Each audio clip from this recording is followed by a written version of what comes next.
Hey, everybody. It's episode number 2 of Let's Rock About It. I'm Bobby Munson. The man beside me, he's Brad Scribner. We're going to find out what his story's all about in just a few moments.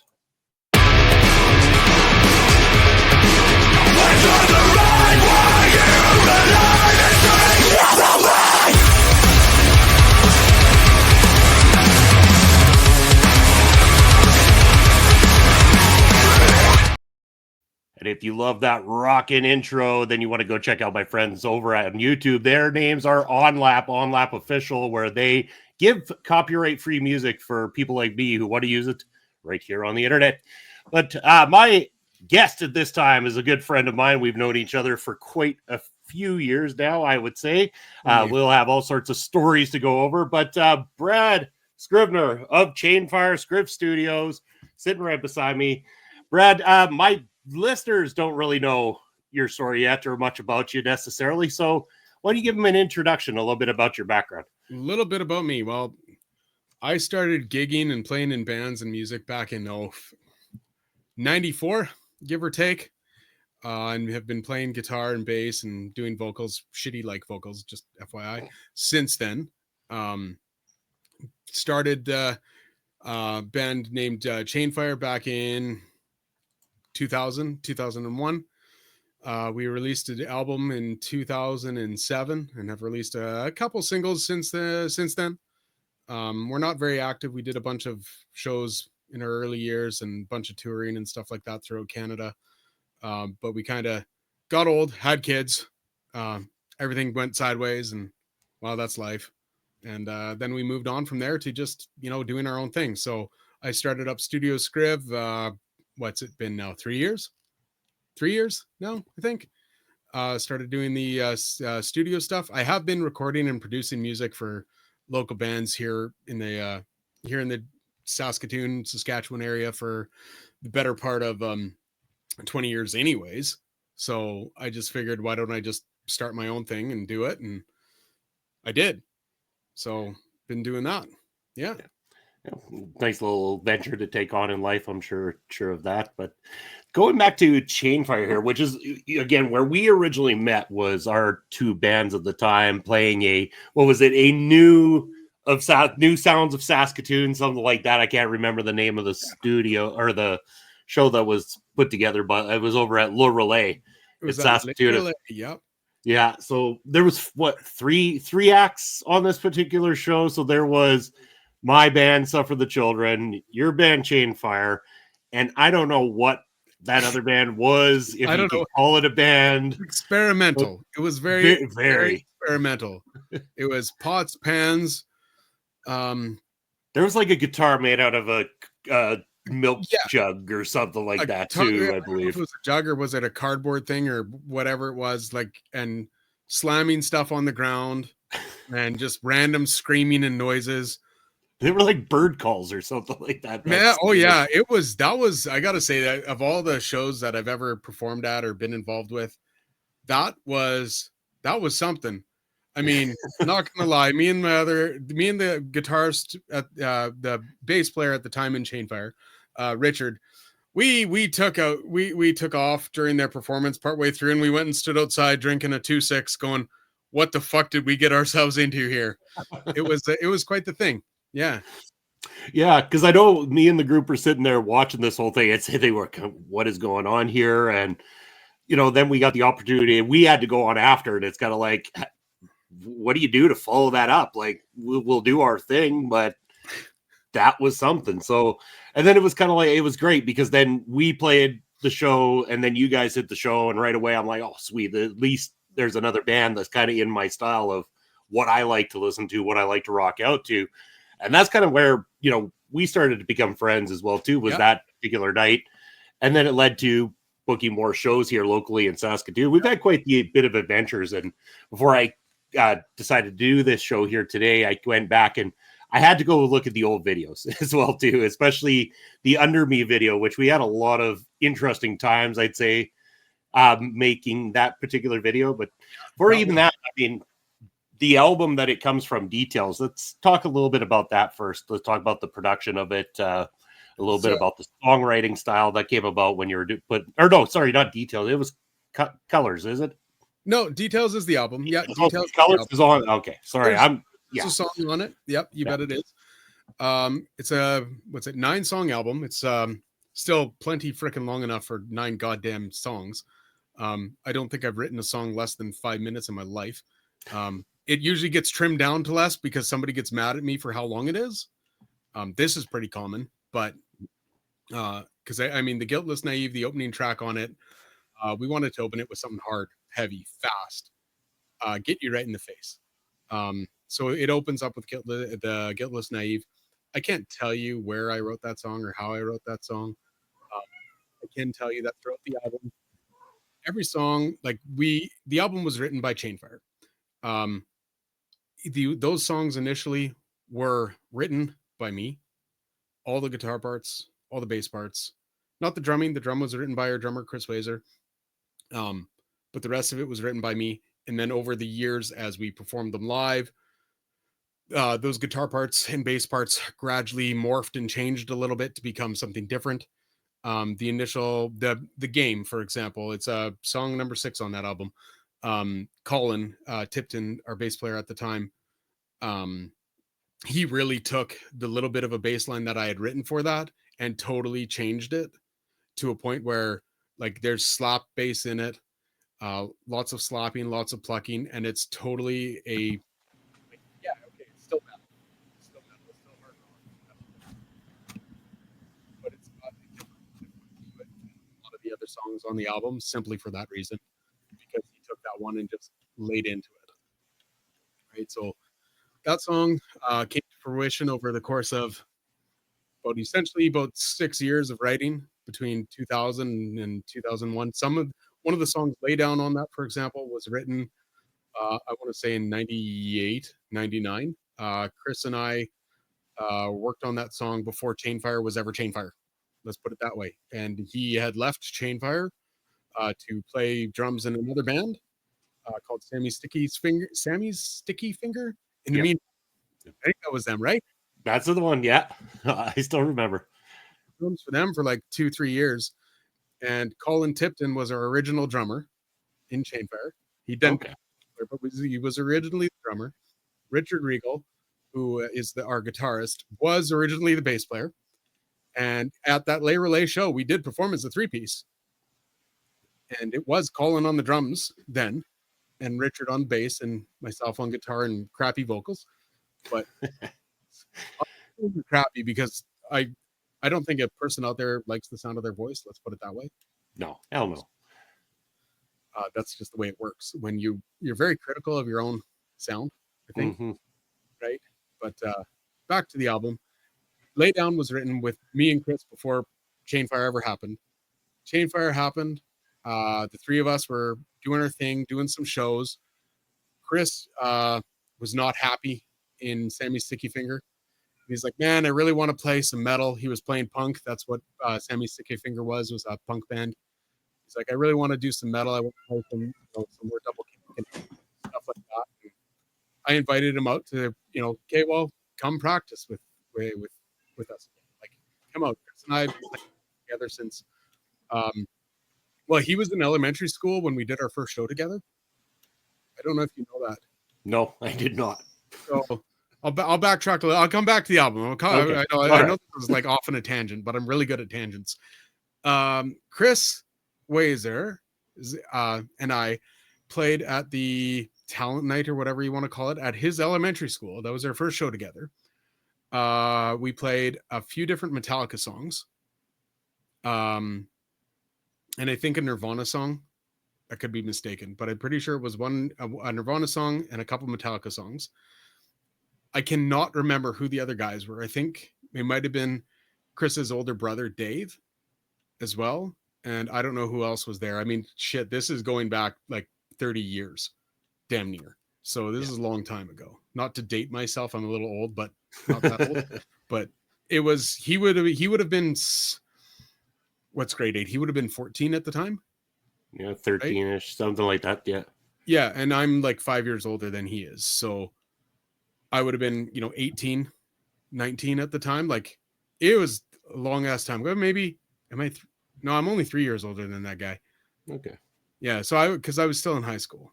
Yeah. So about 16. So about 16, 17, somewhere in there. Either way. Yeah. We played the show under the band name of No Mess Rim. That was the band name at the time. I don't know where we came up with it. We were jamming in his basement. His mom really didn't like it. We do parents loud. ever? Did parents ever? I mean, my main influences musically came from Metallica, came from Nirvana, came from Alice in Chains, came from all of the a combination of the grunge music that was in and around, and the metal. So when you listen to the Chainfire stuff and you hear it's kind of a mix between these different genres, well, that's why. I mean, that's where my influences are from. Like, you know, the bands that I looked up to at the time, you know, whether I was listening to Nirvana or Smashing Pumpkins or, you know, the Foo Fighters after that, or, you know, listening to Metallica or Megadeth or, you know, Black Sabbath throwing in there, right? Like all of those, that's what I was listening to. Yeah. Sprinkle that with a bunch of punk because I listened to the, you know, ye old Canadian band, the Dayglow Abortions. You know, I have every album of theirs. I don't know why, because they've never had the same players since the first album, but whatever. And I listen to it now and I'm like, this is fucking horrible music sometimes. Like it's amazing, but so horrible. Yeah. But amazing. So I'll dig it. They came around last year for a show. I don't know if you were out at it. No. It is. None of them are the same original members. Not even at all. They're totally different guys. I mean, I'm pretty sure most of the original members are dead. Like they started in like the 70s. So yeah, it's very possible then. It's very possible they're probably a little ancient at this point. Sorry, guys. I know. I don't worry. I'm catching up like in a heartbeat here. But yeah, so Chris and I have been playing for a long ass time. Lay Down, we wrote together as a previous band that we didn't actually play any shows under. I don't think we ever played live. We just had started writing songs that did eventually become Chainfire songs. So we had started working on songs like The Guiltless Naive was started in Chris and I's previous band called Absence of Presence before that happened, before Chainfire. And so was Lay Down. And those two kind of stuck around. I have an old ass recording of Lay Down. It's fucking sounds horrendous. But I do. I'll show it to you sometime, Rob. I'll show it. I can't wait. It is like it is the original incarnation of it, and you're like, this sounds eerily familiar to the album version. Yeah, it didn't change that much. Oddly enough. But then yeah, for 2000 to 2006 when we started recording the album, we worked on a bunch of songs. Put the 9 songs together. Essentially, really, I mean, we wrote the music, did the songs. We'd performed all of them at shows. I don't know if we ever played Details live. That's the last song on the album. It's kind of a long ballad. I don't know if we ever played that live at any of the shows, just because it's a long ballad, and that kind of didn't, people weren't. They never resonate live like they do with an album. No, like that's just it. Like as the closer for an album, this long drawn out ballad is fine, but as in a show when you're trying to keep it upbeat and high tempo and all this stuff, I don't think it ever worked for us. We might have did it once and then looked at each other and said, "Never again, guys. Never again." That was probably what happened. That's probably what happened if I think about it hard enough. But we went up to we recorded that album up at Biltlow J Studios in Prince Albert. It's closed now, but the owner operator of that studio was Justin Bender. He's played for a band called Susate. He's been one of the guitarists in Into Eternity, another fairly well-known metal band. Oh yeah. They've got a show coming up in Regina. I'm like, I think I should make a drive. It's tempting, isn't it? I've seen those boys performing a bit. They don't come to Saskatoon much. I don't blame them, but they don't.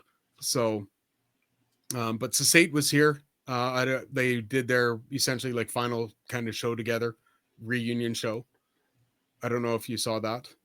The final one, was that more recent or? That was last spring. Last spring Okay. sometime. Okay, because I remember when they kind of did their like goodbye one when Justin was kind of taking off and they were parting to do other projects and stuff like that for a while. Yeah, no, it was it was last spring, and the original singer for Cesate came back to do one of the songs with them. So they Nice. actually did, both singers were up on stage doing a song. It was an amazing performance. If you guys haven't checked out Cesate, check them out. They were fantastic. They were like fantastic underground metal. Like that is they're top notch. All of them are great guys, and their music is great. So check them out. They're but whatever. It was a good show. It was their reunion show. It was last spring, I think. But either way, Justin is the guy that did the recording on it. I've continued to work with him. He's he had a I don't know what the name of it is off the top of my head, but he had his own studio that he ran out in Moose Jaw as well. When he after he had finished his time with Into Eternity, he started doing music stuff as a studio. He had his studio in Moose Jaw that he was doing. He would primarily do his tracking in Regina, and then he would do his mixing and stuff like that over in Moose Jaw, which is fine, whatever. That's how lots of guys do it. I mean, if I had access to a big studio to go record at and then mix it and master it on my own when I was here in mine, I would, because it would be lovely to use giant consoles and everything like that. I don't have that luxury. Just the one in the background right now. Yeah, just the one in the background. This is lovely. I wish I had that exact one. I don't. I work on a much smaller scale. We can get to that in a bit. But we recorded the album. It came out January 20th, 2007 was the release date. And it was I think it was well received. We got lots of people were interested in it. We sold a bucket ton of the physical CD. This is in a time when it was still physical CDs, right? Like we don't do this anymore. We stream shit. And like Chainfire was right at the cusp before internet like really, really took off and online streaming really took off. So like we had CDs pressed and it cost a small freaking fortune to press these CDs. And so I still have a few. If anybody wants one, hit me up. By all means. I mean, you pay the postage, you can have the damn thing. I don't want it. How's that for a deal? Lightens up the load a little bit. Mm-hmm. I mean, pay the postage. That's all I ask. Cover the postage. You can have a CD. Hit me up. Rob will put details for you to contact me. I'll send you a damn CD. I don't care. Perfect. I don't want the damn things. They take up space. I stream everything now anyways. Just so everybody knows, every bit of those details for contacting Brad, Chainfire, whoever, is all going to be down in the details description below here on YouTube. So make sure to check that out and go follow all of Chainfire and Brad's work. So carry on. Sorry. Yeah, no worries. I gotta reply to a message from a person about money that I've been waiting to hear back from. There we go. Yes. Bastards. Money's always good. Well, when somebody says, "Hey, I need can you send me a code so that I can transfer this?" Yes, I can. Yeah. If you want to send that money in. You want to send me that payment? I will take that money. I'm not shy about money. Not really. We need it. Keeps the lights on, keeps the music going. Well, that's just it. So, album released January 20th, 2007. We followed that up with a tour across Eastern Canada, hitting, Winnipeg, Barrie, Toronto, Ottawa. There's a few other places in there. I don't remember it all anymore. I will happily admit that I was probably intoxicated for the vast majority of it. Like many young musicians, that's what we did. It was just the way it worked, right? I can attest. You can attest. You can attest. But we were out there. We performed a bunch. We played some festivals. It was all good fun. And We essentially in 2000, following the album, we took a little bit of a break, came back and started working on some new music. Got to about 2011, 2012, I think. And we essentially put everything on hold, took a indefinite hiatus. And that's essentially what we're on now. Still, not that we're not interested in writing some music and doing some stuff together, but it's just finding the time and getting the space with family. And it's been, so we had some tracks that we had most of it recorded or done at that point. And those ones were all like I recorded them and did some of the mixing on them, not all of it, but some of it. And we released, I think it was 2012 that Push was released, right? No, like the video. No, it wasn't Push. It was the other one that was released. God, why can't I remember my own music? Jesus, what's wrong with me? Are you talking about Righteous Victim? Yes. Okay. Yeah. Righteous Victim. Released that. That would have been released in 2012. That was one that was written pretty much the same time as the stuff on the album, or shortly thereafter. And not that it didn't make the cut on the album, but it's just we had enough for the album, so we weren't like thinking of adding extras, and it was still in the works, right? So that one we finally released in 2012. And then in between 2012 and 2018, we kept Richard and I kept plugging away, working on some stuff. We'd been through multiple bass players at that point. Colin had left the band in 2008, 2009, to go to school and to move on with family stuff, right? But we'd had other bass players since then, and then had moved to 2018. Richard and I were working on stuff. We finished off Push together. And we was it 2018 we released that? I want to say it was 2018. I could be wrong. Possibly. I don't know my own music. I'm sorry. I just know my first, well, not that I hadn't heard you guys play it live, but first finalized version of the song I didn't hear until we talked about starting to do the video to accompany it. Oh yeah, like that's just it. Like Push, we had played live numerous times. Yeah. And we never actually had like a solid, like, this is how the song goes. I think every time we played it live, it was a little bit different, right? Like we never actually fully finished the writing of it. And that would have been between 2010 and 2012 where we were still gigging, right? That's when it would have been written. Yeah. And which is all fine and dandy, but like we didn't end up actually releasing it. We had chunks of it recorded. Like we had the drums mostly finished being recorded back in 2010, 2012, somewhere in there. We had most of the guitar recorded, but obviously the some vocals weren't done. Some of the guitar wasn't done. The bass had not been touched at all. And then the drums needed to be finished, and then any post-production elements. So Richard and I took that on and we finished it off. Finished the drums, finished the guitars, wrote a bass line for it that it never really had, and did it. Finished rewriting the vocals to be something that we were okay with, and then re-recorded them again. You can listen to it if you want. The singing sucks. I'm just going to throw it out there. Sorry. I mean, Rob might not think so. Rob might think it. I don't. But then again, I can listen back to anything I've ever done and been like, man, that is the worst voice I've ever heard in my life. See, well, this is what I'm saying. Like, I don't think anybody that sings likes the sound of their voice. No. I mean, maybe if you're like Taylor Swift or whatever, you like your own voice, but me, I don't. You should. I wish I had a voice like that. Well, if I had a voice like hers, I would like it. Okay.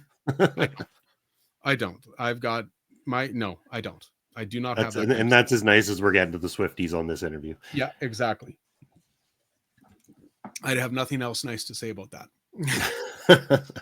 Can I say that? Yeah, I can say that. Yeah. Yeah, and then so now we're Chainfire is pretty much ground to a halt. We've got currently we've got one song that's done, that's ready to be released. We have not released it because, well, Rob knows he's working on it. He's working on it. We got we'll get there. Video scheduled for it. Yeah. That we're working on putting together, and we're taking our sweet ass time with it because the fuck, why not? Yeah.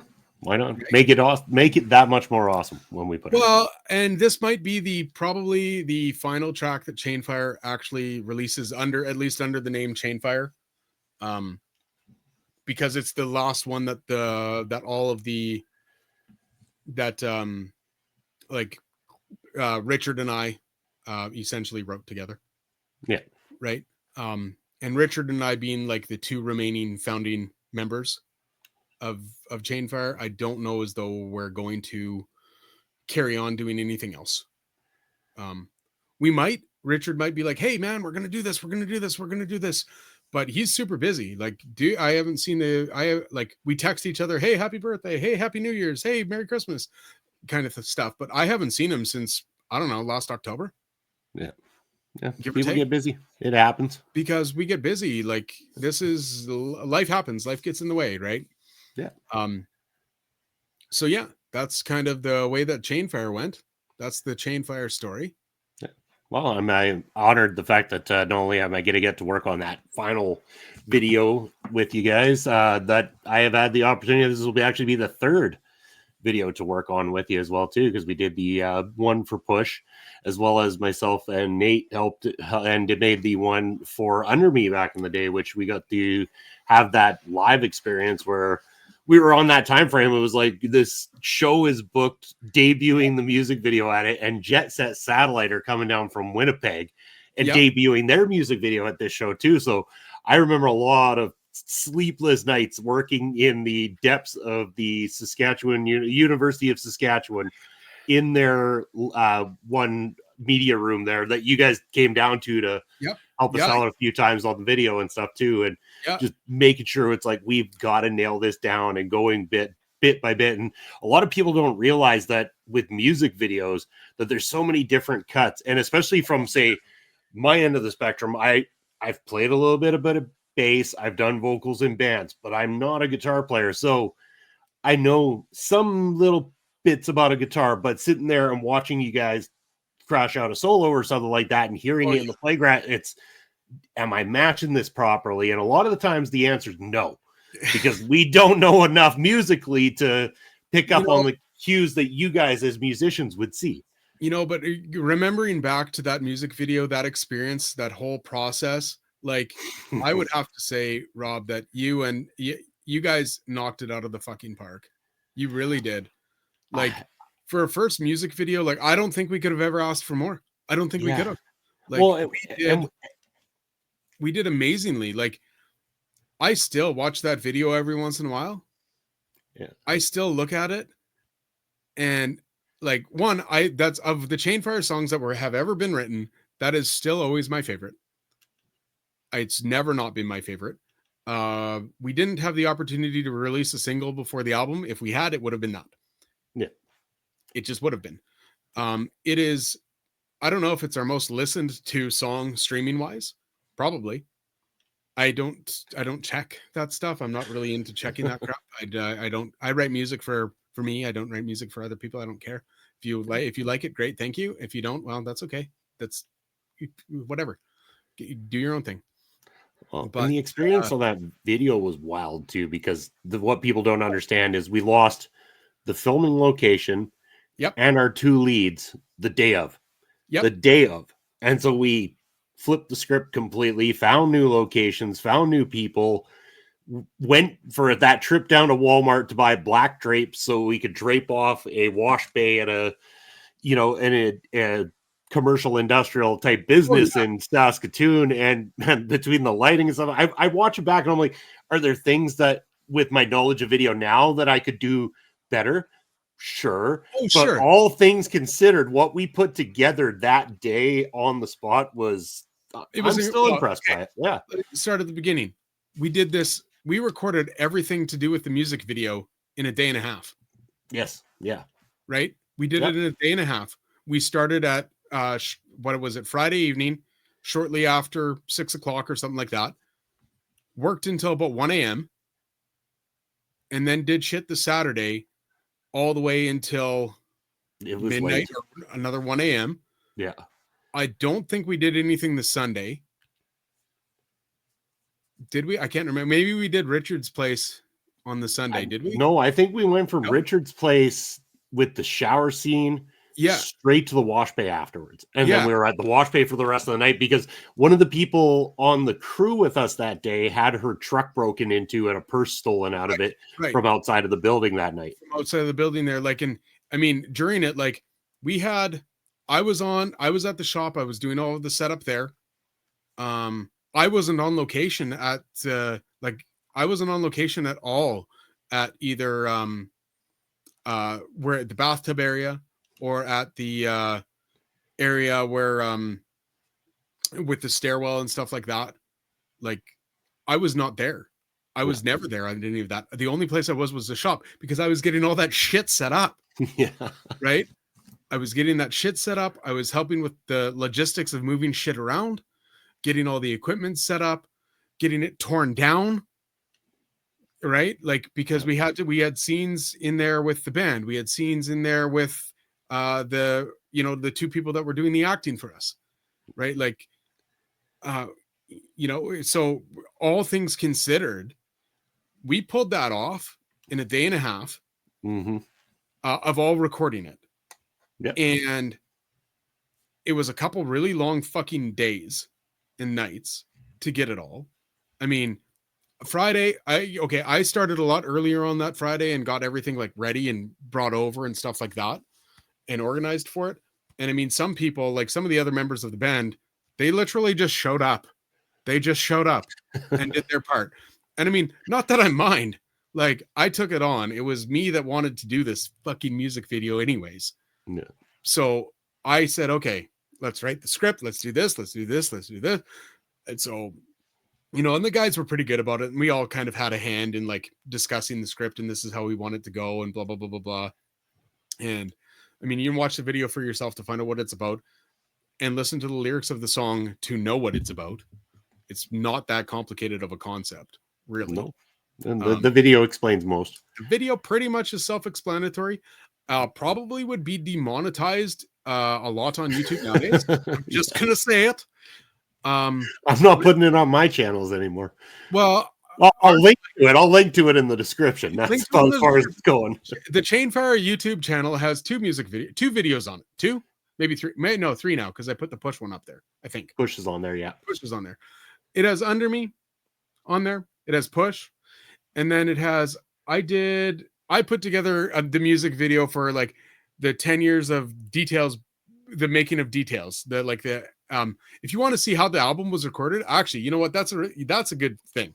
Go check that video out. It has behind the scenes of recording it right in the studio, the process of it, everything like that. It's pretty fucking hilarious when I look at it. But that was, like 10 years, the 10-year anniversary of Details. I made a video for it. Yeah. And I don't know. I don't even, honestly, Rob, I don't even know how I did it. I took it was some free software shit to put a video together and I just cobbled shit together. And when I watched it at the end, I was like, fuck, not bad. Yeah. Why not? It does. It actually looks really good. So it's, again, link in the description. So you guys can all check it out for yourself. But yeah, I liked it. I think it was well done. Well, thank you. I think Under Me was a lot better than that. Thank you. Like a lot. We'll take our flowers when we can, I guess. Yeah, exactly. So, but that whole experience, like a day and a half, and then following it up with you guys in the AV department or whatever it is over at the university there, right? Yeah, whatever the department Nate was able to get us access to that. Yeah, but freaking dungeon of a building is what it is. It's sitting in the basement there. When I saw the first cuts of that video, man, I was freaking blown away. Like, holy fucking impressed. Like, oh, You wouldn't believe the arguments that went on in that dungeon for a while there too. Because Well, there was at one point, I think I can't even remember what cut it was exactly. I think it might have even been at a point of using one of the cuts with Chris's kick drum only on it or something. And I don't remember who was for it or against it at the time, but it led to this like massive argument when at one point I turned around, I'm like, I'm out of here. I can't take this anymore. And I had to go take a quick little walk to cool off and everything. And I come back and I remember Nate looking at it again. He goes, I think we've got something here. Like, just let's watch it back. He goes, now we watch it back. He goes, it's making more sense. And that was our process. Him and I, sometimes it was like, no, I don't agree with this. Yes, I agree with it, back and forth. And then suddenly we'd put something in, watch it together, and it's like, oh shit, that really does work kind of thing. So I mean, because I left the like I gave you like the storyboard for like this is kind of the story. Yeah. Right. The basic outline. And then I said, like, but you do. And edit as you see fit. I didn't really give you any kind of like guidelines to that. Yeah. That was all you, like the creativity behind that video, how it was all cut together, how it was all put together. I think like when I came down there to see it, I gave my opinion on a few different places, I'm sure. Mm-hmm. Yeah. Oh yeah. You know, aside from that, like that was all you, like that was the production was you 100%. Well, you and Nate, but whatever you get. Oh yeah, for sure. Yeah. You know, was, like that was, man, if anybody out there, if you guys have never made a music video, have never seen the behind the scenes process of making a fucking music video, the amount of effort and work and the holy crap stupid that goes into it is something unbelievable. No, it's a lot because again, there's a lot of cuts. Like music videos move fast paced, especially with metal and stuff like that. Like you're talking about frames that last half a second to a second long and something that's 4 to 5 minutes long, and you're cutting back and forth telling a story while showing the band, and all those things have to come together. Like I said, Nate and I sat in that dungeon of a place for weeks. Well, and this going is back over it 2007, right? Yeah. Or 2006, I guess would have been when it was done. No, we did the music video 2000 after. Yeah, because it was after the CD release. Yeah. Yeah. So we did it 2009, I think, right? No, it would have been before that for sure. Was it 8? It would have been 2008. Yeah, it might have even been late 2007. But like this is before like Adobe. Because the CD came out January 2007. That was August 2007 then probably. Yeah, that video came out. That we debuted it. Yeah, 6 or 8 months later, like when we did the video. Yeah. Like when it came out. Yeah, it would have been that fall. Yeah, because it was August long, or right around August long weekend. I'm pretty sure that we put that out. Yeah, oh yeah. Yeah, like it was a quick turnaround. Absolutely. But like, man, this was before Adobe Premiere was like good. This was before Final Cut Pro was like good. Like this was before you could use things like StreamYard to do 90% of the work for you and not care about it. Yeah, like this was all done like, I mean, people talk about like recording, you know, with analog and stuff like that, and like cutting tape. This was like cutting tape in comparison to digital recording nowadays. Mm-hmm. I mean, anybody now can get an audio interface and do recording on their own so quick, so easy, and come up with pretty much marketable results, right? That wasn't the case for video in 2007. Like even now, YouTube has a YouTube Creator Studio that you can just freaking make a video on and do a bunch of shit in it that didn't exist back then. But none of this stuff existed that we have today. Like, so when you look at it and you go, man, that video is amazing. Right? Well, like, again, our knowledge was lacking too. Like, again, I knew certain things about video, but a lot of it was trial and error. Like when you talk about the Adobe programs, certain things existed, and yeah, people came up to us afterwards and like, so the scene with the mirror and stuff like that, you could have actually just superimposed using Adobe and all that. Sure. We didn't have a clue how to do that at the time. I mean, we were just trying this out. This was a trial thing for Nate and I at the time. We'd never gotten into this. I had done wedding videos. I had done live concerts before. I had done things of that nature, but music videos, this was a brand new venue Oh yeah, like it's totally different. So like that whole experience was like, it was wild, man. It was so wild. Like worth it though. It was 100% worth it. Yeah. I honestly wish we'd have done more videos for that album back then. Right.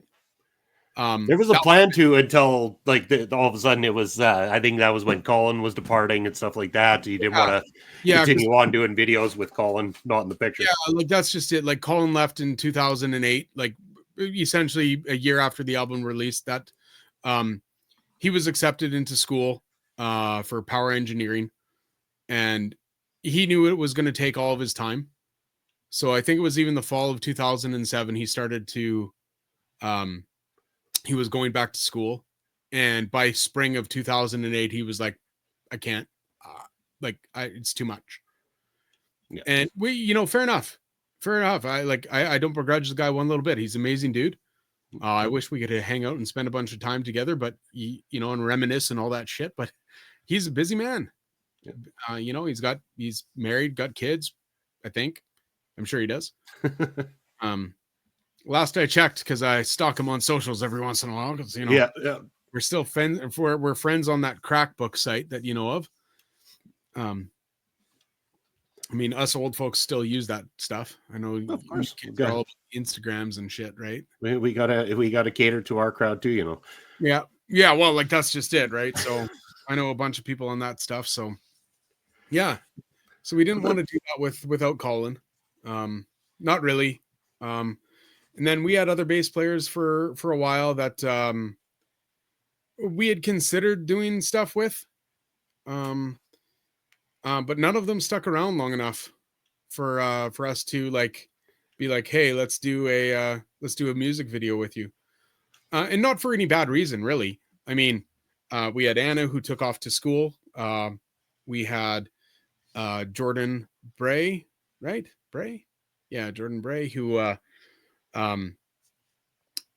he was I think he was our last bass player that we had, and it was at the tail end of 2011 into 2012, and we were like, the amount of shows we were doing, there had been venues closing down. We had like a bunch of all ages shit was no longer around anymore. There was barely anybody was doing concert or like local show, like running local shows anymore. And it was a lot of, we had to book and run our own shows and stuff like that. And so it was getting a lot harder to do like live shows for all of us. And we weren't doing nearly as many as Jordan wanted to. So he's like, okay, guys, I'm going to go play with these guys because they're doing all these shows. And, I can't fault the guy.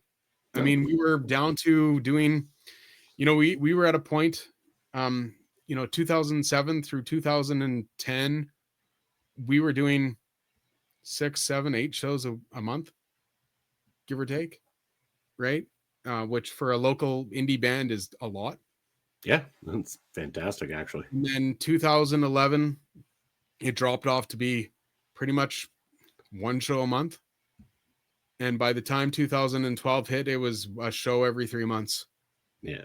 And that was just a matter of the economics of music, and that it became more profitable for venues to hold,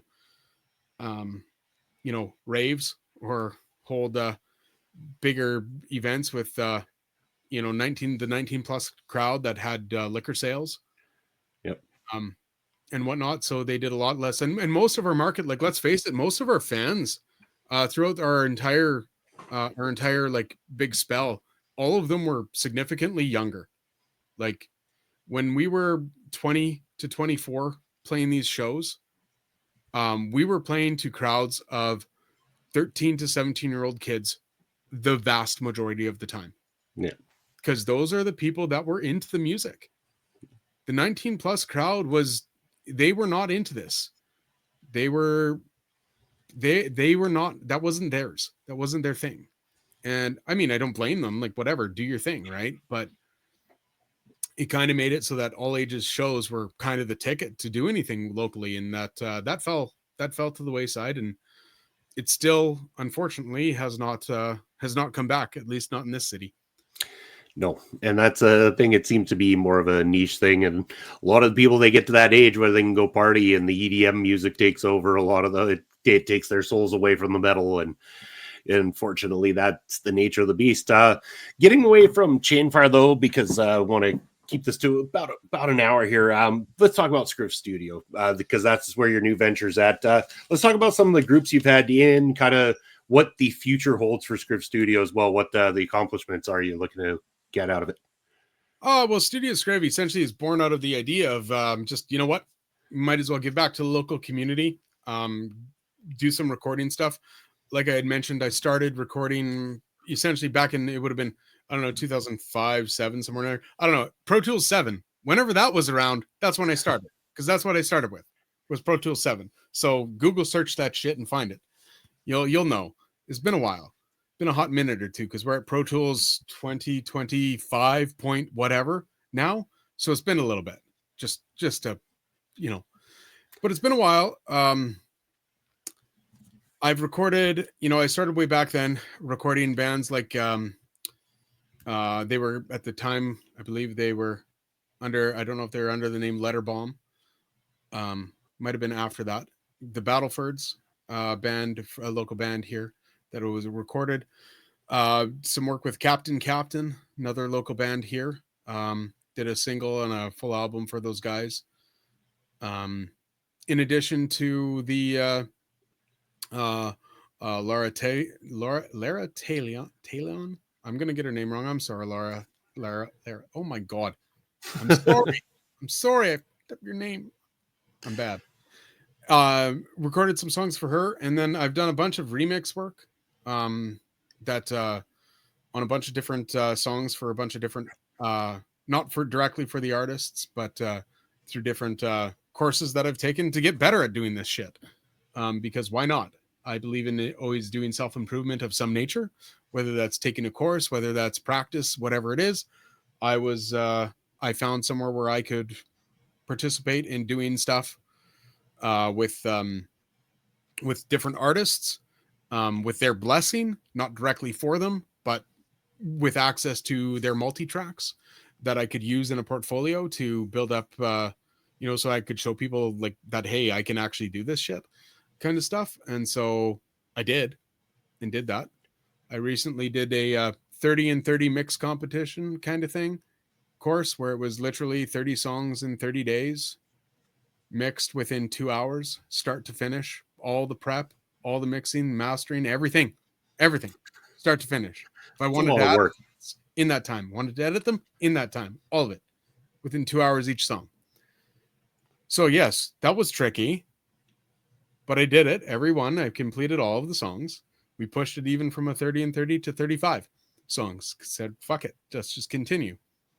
So did that. And, I'm hoping to work with some more local acts or national acts or international acts. I mean, I don't much care. I don't, genre wise, I've mixed everything from country through to metal. Depending on your metal style, death metal, sure, whatever. I've mixed all of it. Yeah, okay, there's different caveats and different ways of mixing stuff, but you can check out my website and see the portfolio tracks that I've thrown up there. I try to keep them fresh and rotate them in and out every once in a while, so I'll probably add some new ones in a couple months. Take some of the ones that are up there down and keep rotating them. But they're there. You can see what I'm doing and how I'm working out on that. You can comment and tell me if my mixes are shit or what or not. I don't, whatever. Be nice. Yes. And it, the future for Studio Scriv, if I could, I would like to get some youth in here and bring back some blood into the all ages stuff. So I can tell you that I don't do studio stuff for like for much money. I make no money doing this. I have a day job, 9 to 5. I think a lot of people do. Right? It's a passion, right? This is a passion for me. And if I can give back by giving local musicians, especially the young musicians, a chance to get a good, proper recording of their music, I would like to do that. So, I mean, if there's a young band out there, I don't really care where you're from. If you're able to, like, like I said, like an interface to record yourself with is super cheap and affordable nowadays. And most of the A to D or D to A converters, like the preamps that are in them, are good enough for pretty much everything nowadays. Like even your cheap ones that are, $150, $200 for this little 2-input little thing are great. The only thing that needs to be done is drums. But you know what? Drum software has come so far that, let's face it, drum programming is a thing. I can tell you that people don't know when it's there because it's that good. Mixers and producers who hear it all the time will hear that it's there because they know that that one snare sample is used in so many goddamn songs that it's like, Slate Digital, snare A, that one. And they hear it, right? But like everybody else does not hear this stuff. Just people who do music for a living, they hear it. But young bands, yeah, hit me up. I would do it in a heartbeat. There you go. Right? Yeah. Indie musicians, like, hey, if I could work with a major label, fine, great, I would. Why wouldn't I? But I'm more about giving back to the smaller communities, the smaller artists, and trying to give them something that they would not otherwise be able to do, right?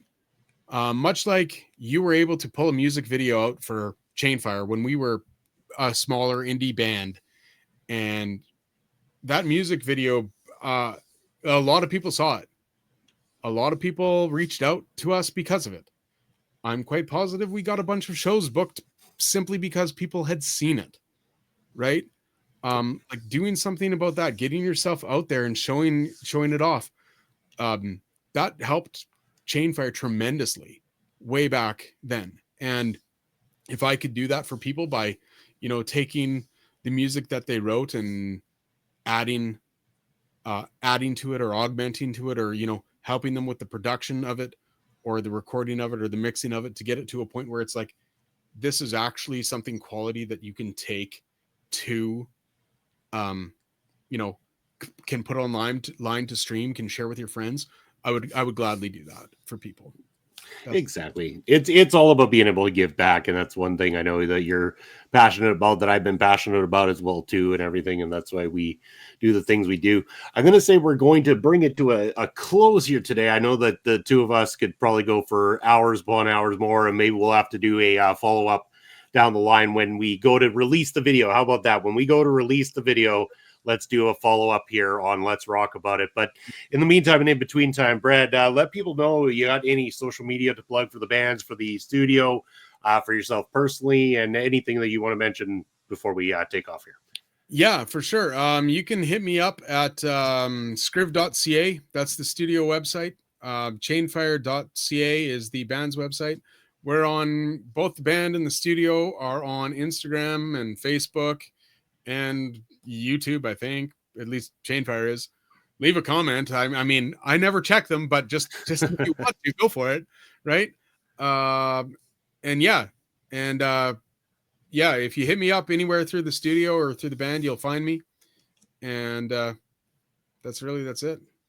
Perfect. That sounds good. And again, if you are following along here on YouTube, hopefully you've gone ahead and clicked the subscribe button down below, click the notification bells and give us a thumbs up. Leave us a comment right here. We talked about comments just a moment ago. Leave that comment. I check them all out and I'll get back to you 100%.